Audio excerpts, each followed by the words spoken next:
મહીસાગરમાં સ્થાનિક સ્વરાજ્યની ચૂંટણીનો હવે રંગ જામી ચૂક્યો છે। વિરાણીયા જિલ્લા પંચાયત બેઠક પરથી કોંગ્રેસ ઉમેદવાર ભારતસિંહ ચૌહાણે ફોર્મ ભર્યું છે। વિરાણીયાથી લુણાવાડા કાર્યકરો સાથે તેમણે રેલી યોજી અને ફોર્મ ભરવા માટે તેઓ પહોંચ્યા। લુણાવાડાના કોંગ્રેસના ધારાસભ્ય ગુલાબસિંહ ચૌહાણના તેઓ ભાઈ છે। મહીસાગર જિલ્લા પંચાયતની 28 બેઠકોમાંથી માત્ર કોંગ્રેસે વિરાણીયા બેઠકમાંથી જ ફોર્મ ભર્યું છે। ભારતસિંહ ચૌહાણે કોંગ્રેસમાંથી ફોર્મ ભરી અને જીતની આશા વ્યક્ત કરી। આખા ગુજરાતમાં સ્થાનિક સ્વરાજની ચૂંટણીઓ જાહેર થઈ છે, જેમાં જિલ્લા અને તાલુકા તેમજ મહાનગરપાલિકા અને નગરપાલિકાની પણ ચૂંટણી જાહેર થઈ છે। છેલ્લા કેટલા લાંબા સમયથી કોંગ્રેસ સમિતિમાં કોંગ્રેસે જન આક્રોશથી શરૂઆત કરી। આજે અમે વિરેણીયા 27 જિલ્લા પંચાયત જે સામાન્ય સીટ છે તેમાંથી મારા નાના ભાઈ ભારતસિંહે ઉમેદવારી નોંધાવી છે।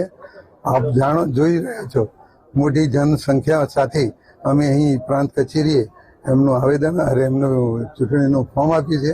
વિરેણીયાથી પ્રાંત ઓફિસ મારું ફોર્મ આપ્યું છે અને કાર્યકરો સાથે મોટી સંખ્યામાં મેં ફોર્મ મારું રજૂ કર્યું છે અને મને જીતનો વિશ્વાસ છે પૂરેપૂરો।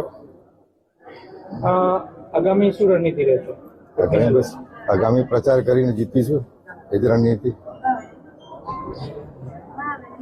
મતદારોને શું કહેવા માંગશો? મતદારોની કે મોંઘવારી છે, આ ચાલુ સરકારની મોંઘવારી, બેકારી, પછી બેરોજગારી જુઓ, ખેડૂતોનું કંઈ છે નહીં,